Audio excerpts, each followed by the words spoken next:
अस्सलामुअलैकुम तमाम बच्चों को। बिस्मिल्लाहिर्रहमानिर्रहीम। उर्दू का पीरियड है आज आप लोगों का। 9वीं और 10वीं दोनों के बच्चे होंगे आज। 9 और 10 के तमाम बच्चे मौजूद हैं। कौन कौन है मुझे अपना नाम बताइए।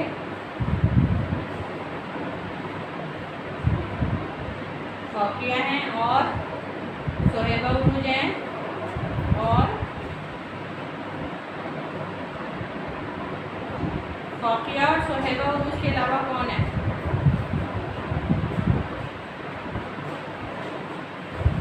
ओके, अस्सलाम वालेकुम अहमद।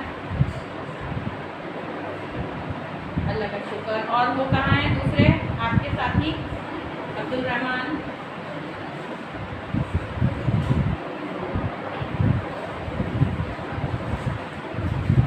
अब्दुल रहमान आवाज़ लगाइए, आप हैं या नहीं हैं।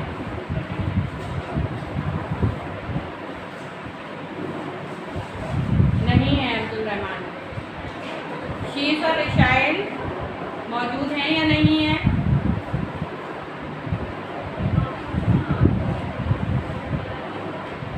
शीस और रिशाइल नहीं है।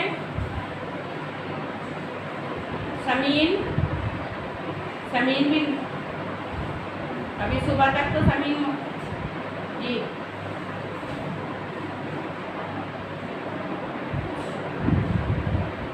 रिशाइल अटेंडेंस बोलिए अपनी।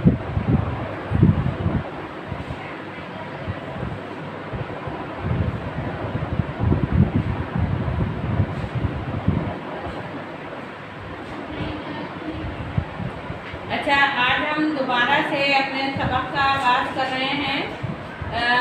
हमने पिछले पीरियड में सर सैयद अहमद ख़ान का सबक उम्मीद की खुशी पढ़ा था और मैंने इसके आपको सवाल जवाब और करने के लिए कहा था, लेकिन शायद आप लोग कर नहीं पाए। तो मैंने सवालात आपकी आसानी के लिए, आप तमाम की आसानी के लिए सवालात बोर्ड पर आज लिख दिए हैं। इनको आप कॉपी कीजिएगा, रफली पेंसिल से अभी जल्दी जल्दी लिख लीजिएगा और उसके बाद आपको क्वेश्चन आंसर फेयरली कॉपी पे करके मुझे चेक कराने हैं।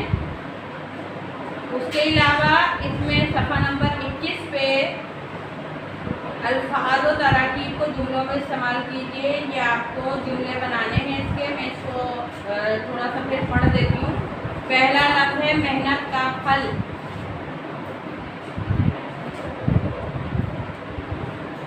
जैसे इम्तिहान में मेहनत करने, अच्छे नंबर से पास होने पर मेहनत का फल मिलता है। आतिशे मोहब्बत, गलत सलत ना बनाइएगा, कोशिश करके जुमले अच्छे बनाइएगा जिसके मायने अच्छे हों। दर्द की दवा, खुश अलहान, बेरिया ख्याल और कठिन घड़ी, इसके जुमले बनाने हैं। और सवाल जवाब शायद आप लोगों ने सही से नहीं किए हैं। ये मैंने सवाल जवाब बोर्ड पे लिखे हैं, इसको आप देखिए। उस्मान, ये दिखाइए बोर्ड पे सवाल। मुझे बताइएगा सही से दिख रहा है या नहीं दिख रहा आपको। पहला सवाल है, मुसन्निफ ने उम्मीद को खुशी क्यों करार दिया है। तो इसका जवाब देखिए, आपको बोर्ड पे दिख रहा होगा। बकौल मुसन्निफ उम्मीद हर दुख का मदावा है। ये जवाब है इसका। साफ नजर नहीं आ रहा तो मुझे बताइएगा। हर गम का इलाज है, नाउम्मीद इंसानों का सहारा है। दुख और गम को सहने की ताकत देती है, इसलिए उम्मीद से बढ़कर कोई खुशी नहीं। आप तमाम को ये साफ जवाब नजर आ रहा है। हाँ या ना तो बोल दिया कीजिए, इसलिए कि आपकी शक्लें मुझे नजर नहीं आ रही, लेकिन आपकी आवाज़ आएगी तो मुझे पता चलेगा कि आपको समझ में आ रहा है या नहीं आ रहा है। हाँ या ना का रिप्लाई किया कीजिए।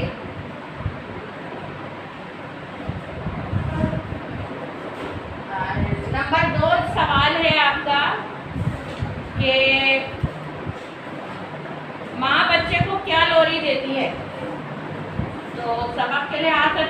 काफ़ी बड़ा जवाब है इसका, मैंने बहुत शॉर्ट करके लिखा है। देखिए, माँ बच्चे को लोरी देते हुए कह रही है कि मेरे बच्चे, मेरे जान, बेफिक्री से सो जा, तू हमारे दिलों की ठंडक है। जब तू बड़ा होगा तो तू हमारे बूढ़े कामों का सहारा बनेगा, और जब हम इस दुनिया में ना रहेंगे तो तू हमारे लिए मग़फ़िरत की दुआ करेगा और हमारी रूह को सरशार करेगा। ये माँ अपने बच्चे को लोरी देते हुए सुला रही है, तो वो काफ़ी बड़ा पैराग्राफ है, लेकिन मैंने बहुत शॉर्ट करके आसान शब्दों में इसका जवाब लिखा है। मैंने इसलिए भी लिख दिया है कि आप तमाम का जवाब यकसां हो जाए।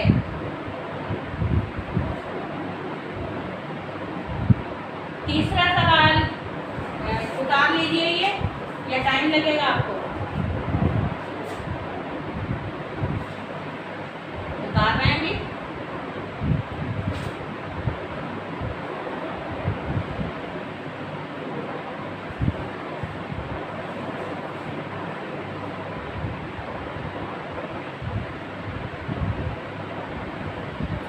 गलत किए होंगे आप, दोबारा से कर लीजिएगा ये, ताकि सबका एक ही जैसा जवाब हो जाए।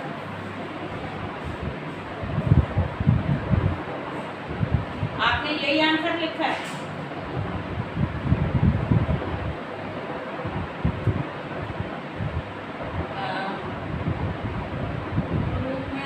ग्रुप में कभी मेरे पास है या नहीं है?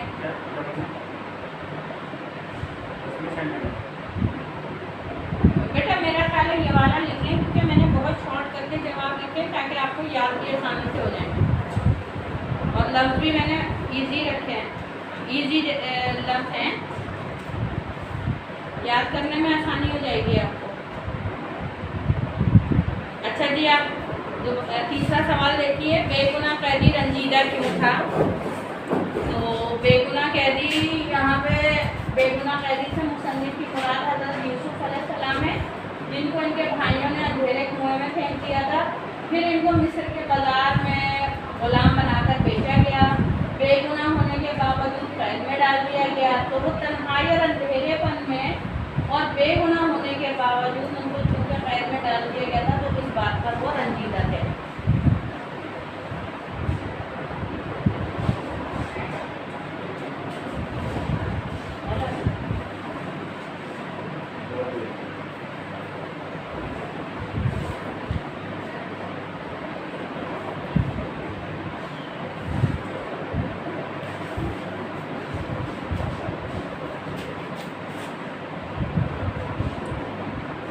चौथा सवाल है, उम्मीद हमारी ज़िंदगी में क्या तब्दीली ला सकती है? तो उम्मीद अच्छे मुस्तकबिल की नवीद है, दुखों का मदावा है, बेहतर ज़माने का पैगाम है, रंज को खुशी में बदलने का ज़रिया है। उम्मीद हमें किसी हाल में भी मायूस नहीं होने देती, और ये हमारी ज़िंदगी में सुकून लाती है।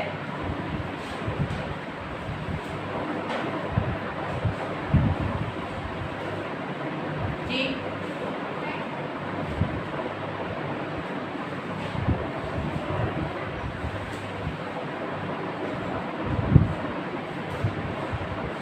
आपकी आवाज़ साफ नहीं आ रही मुझ तक।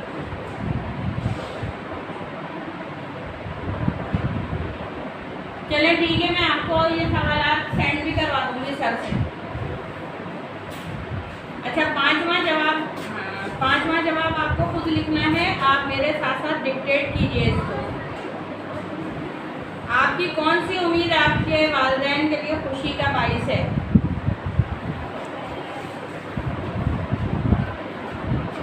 इसका जवाब मैं आपको बता रही हूँ, लिखना चाहें तो लिख लीजिए, लेकिन अब ये मत कहिएगा कि जल्दी जल्दी बोल रही हूँ मैं।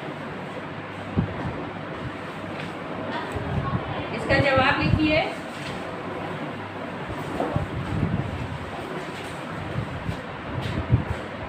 हमारे वालिदैन हमारे लिए, हमारे मुस्तकबिल के लिए बहुत सी अच्छी उम्मीदें रखते हैं। हमारी अच्छी तालीम और तरबियत करते हैं, हमें अच्छे से अच्छा इल्म दिलाते हैं, ताकि अच्छी तालीम और तरबियत लेकर अपने वालिदैन का सहारा बने, मुल्क और कौम की खिदमत करें और एक अच्छे शहरी बने, दूसरों के काम आएँ और अपने माँ बाप का नाम रोशन करें। और ये वो उम्मीदें हैं जो हमारे वालिदैन के लिए खुशी का बाइस होती हैं।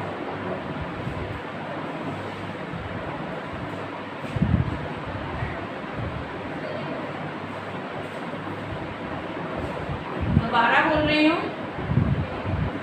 वालिदैन हम औलाद से या हमसे बहुत सारी उम्मीदें वाबस्ता रखते हैं। हमें अच्छी से अच्छी तालीम और तरबियत देते हैं, अच्छी तालीम दिलाते हैं ताकि बड़े होकर हम उनका सहारा बन सकें, अपने मुल्क और कौम की खिदमत कर सकें, अच्छे शहरी बन सकें, दूसरों के काम आ सकें और अपने वालिदैन का नाम रोशन कर सकें। यही वो उम्मीदें हैं जो हमारे वालिदैन के लिए मुस्तक़बिल की ये जो उम्मीदें लगा कर रखते हैं, तो ये वो उम्मीदें हैं जो हमारे वालिदैन के लिए खुशी का बाइस है।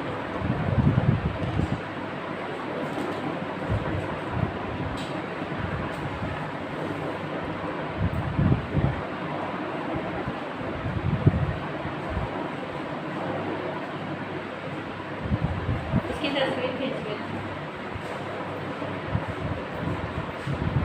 इसमें तो वो भी करवाना होगा, जुमलों की तशरीह नहीं आती, वो भी करवाना असर पार होगी ये तो आती है।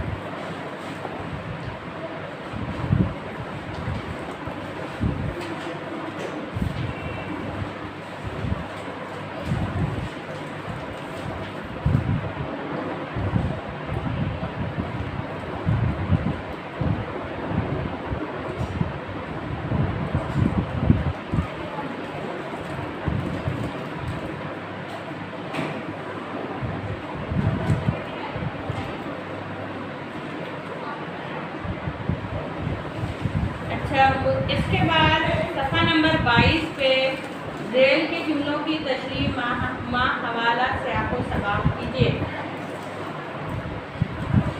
सफ़ा नंबर 22 पे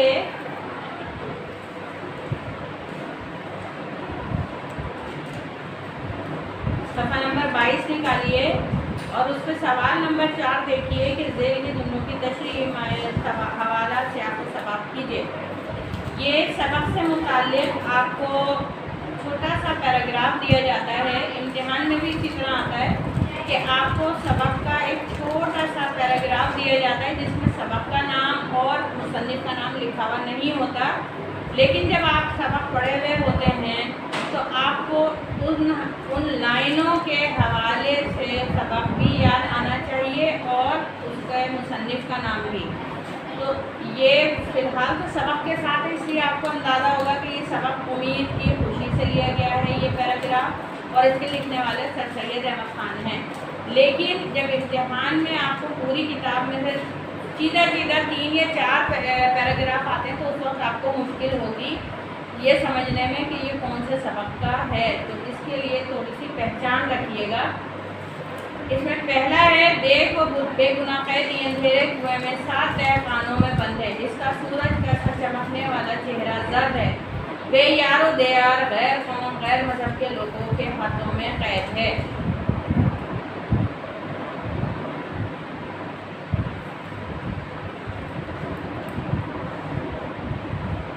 आप सब देख रहे हैं।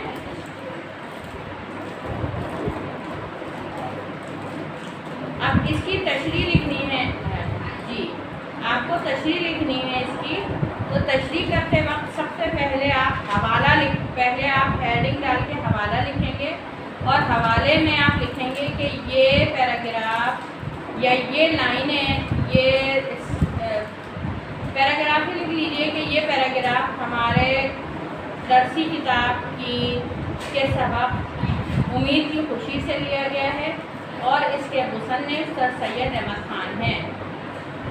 ये आप हवाला लिखेंगे और उसके बाद तशरीह लिखेंगे कि इस जुमले में सर सैयद अहमद ख़ान हज़रत यूसुफ़ अलैहिस्सलाम के क़िस्से को बयान करते हुए कह रहे हैं कि यहाँ पे बेगुनाह कैदी से मुराद हज़रत यूसुफ अलैहिस्सलाम हैं और उनकी मिसाल देते हुए सर सैयद अहमद खान बता रहे हैं कि जब उनके भाइयों ने उनको कुएं में डाल दिया और दूसरे कौम के हाथों में वो ग़ुलाम बनाकर बेच दिए गए, तो उसके बावजूद, कैद में होने के बावजूद, सिर्फ उनको इस उम्मीद ने ज़िंदा रखा हुआ था कि वो अपने वालिद से मिलेंगे और अपने बूढ़े बाप के गम में भी थे, लेकिन उनको सिर्फ उम्मीद ये वहाँ पर ये थी कि वो तमाम ये मुसीबतें आखिरकार एक न एक दिन ख़त्म हो जाएंगी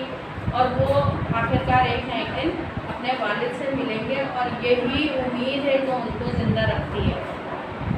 इतनी मुसीबतों के बावजूद अपने वालिद से मिलने की उम्मीद ने उनको ज़िंदा रखा हुआ था। उम्मीद और अच्छे गुमान के सहारे वो इन मुसीबतों को बर्दाश्त कर रहे थे। ये आपको तशरीह लिखनी है खुद अपने लफ्ज़ों में।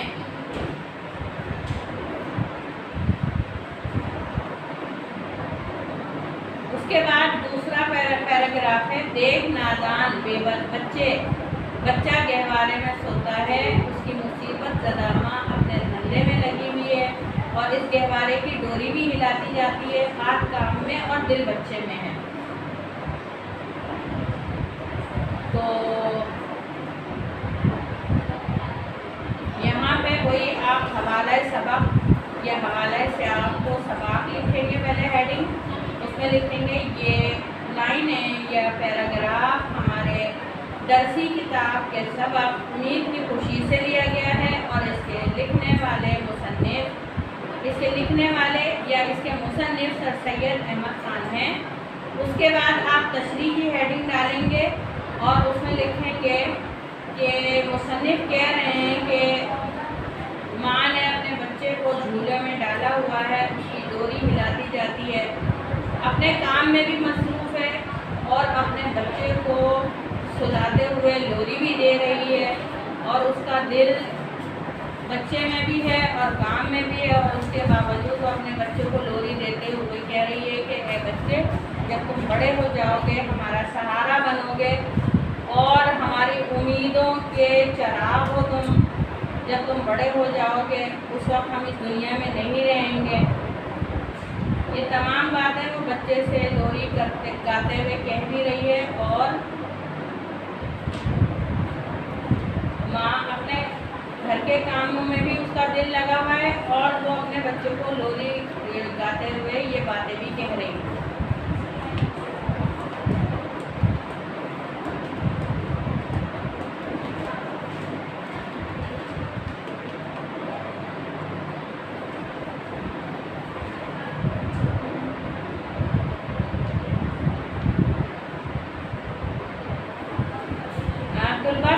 सबक पढ़कर इसका मरकज़ी ख्याल की तहरीर कीजिए।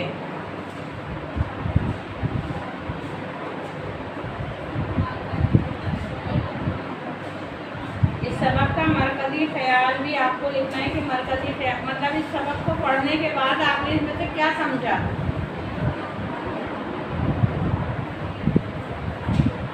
तो इसके मरकज़ी ख्याल में हमको इस आपको सबक का हवाला देते हुए लिखेंगे कि ये सबक हमारी दरसी किताब के मजमून उम्मीद की खुशी, ये सबक हमारे दरसी किताब के मजमून उम्मीद की खुशी में से है और इसमें मुसन्निफ हमें उम्मीद की कदर व कीमत समझाने की कोशिश कर रहे हैं और वो ये कह रहे हैं कि इंसान बहुत से काम अच्छे मुस्तकबिल की से वाबस्ता रखते हुए सोच के करता है। उसको उम्मीद होती है कि हर चीज़ का अच्छा वक्त आएगा। मुश्किल हालात के बाद उम्मीद ही इंसान का वाहिद सहारा होती है कि मुश्किल के बाद अच्छा वक्त भी आएगा और उम्मीद के सहारे ही इंसान हर मुश्किल को बर्दाश्त करता है, हर अज़ियत का सामना करता है। हर किसी को यकीन है कि रात के बाद सुबह भी होगी, रात में कितनी ही अंधेरी हो, यकीनन एक सुबह चमकदार सुबह भी आएगी जिसमें इंसान जो, और यही उम्मीद है जो माँ को ये बच्चों की तरफ से होती है कि बच्चे बड़े होंगे तो हमारा सहारा बनेंगे। और अक्लमंदी का तकाज़ा यही है कि इंसान हमेशा अच्छी उम्मीद रखे, नामसाइद हालात भी हो, कितने ही मुश्किल आ जाए, कितनी ही अजियत बर्दाश्त करनी पड़ जाए, कितनी ही परेशानियों का सामना करना पड़ जाए, इंसान को हमेशा अच्छे वक्त की उम्मीद रखनी चाहिए। हमेशा अल्लाह ताला से हम दुआ करते हैं, दुआओं में यही कहते हैं कि अल्लाह मेरी ये मुश्किल हल कर दे। हमें अल्लाह ताला की ज़ात से उम्मीद होती है कि अल्लाह ताला हमारा अच्छा वक्त भी लेकर आएगा, और उस अच्छे वक्त की उम्मीद की बिना पर ही हम अपने तमाम मुश्किलात को बर्दाश्त करते हैं। और यही इस सबक का मरकज़ी ख्याल भी है जिसमें मुसन्निफ़ हमें अच्छे वक्त की उम्मीद दिलाते हुए कह रहे हैं कि ये मुश्किल वक्त बहुत जल्द गुजर जाएगा। तारीख़ में इतने वाक़यात हैं कि लोग मुश्किलात में भी डटे रहे और उन्होंने अच्छे वक्त का सामना किया, अच्छी कामयाबियों ने उनको ख़त्म किया। तो इसको मरकज़ी ख्याल को थोड़ा सा अपने अल्फाज में आप कम से कम 100 लफ्ज़ों का एक मरकज़ी 100 लफ्ज़ तो होने चाहिए, यानी एक पेज का मरकज़ी ख्याल तो आप अपने अल्फाज में ज़रूर करेंगे। तो आपको इस हफ्ते तमाम बच्चों को अपने इंग्लिश की कॉपियों का काम, शाह अब्दुल लतीफ़ पिटाई का पहले चैप्टर का काम किसी ने भी चेक नहीं करवाया है, वो आप लोग इसी हफ्ते में आकर मुझसे चेक करवाएंगे काम अपनी कॉपियों पर। और उर्दू का काम पहले सबक का भी और दूसरे सबक का, मैट्रिक दोनों है, दोनों को बना, मैट्रिक को भी बनेंगे सर। इस सबक के सवाल जवाब, अल्फाज जुमले और अल्फाज मायने ही आप पीछे देखिए पेज नंबर 188 पर इसके अल्फाज मायने हैं, ये आप करेंगे। पेज नंबर 188 189 पर इसके अल्फाज मायने हैं, आपको ये करने हैं। दूसरे नंबर पर आपको सवालात के जवाब करने हैं। फिर इसका अल्फाज अपने जुमलों में इस्तेमाल कीजिए, जुमले करने हैं आपको। ज़ेल की जुमलों की तशरीह हवाले से आपको सबक कीजिए, आपको ये दोनों पैराग्राफ करने हैं और फिर इस सबक का मरकज़ी ख्याल करना है। ठीक है,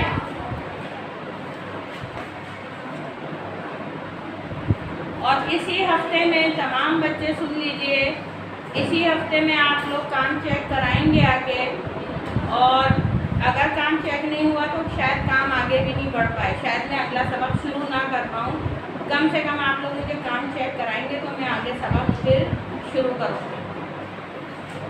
अगले पीरियड में आपसे अगला सबक उसी वक्त शुरू किया जाएगा जब आप तमाम का काम चेक हो जाएगा उर्दू और इंग्लिश का।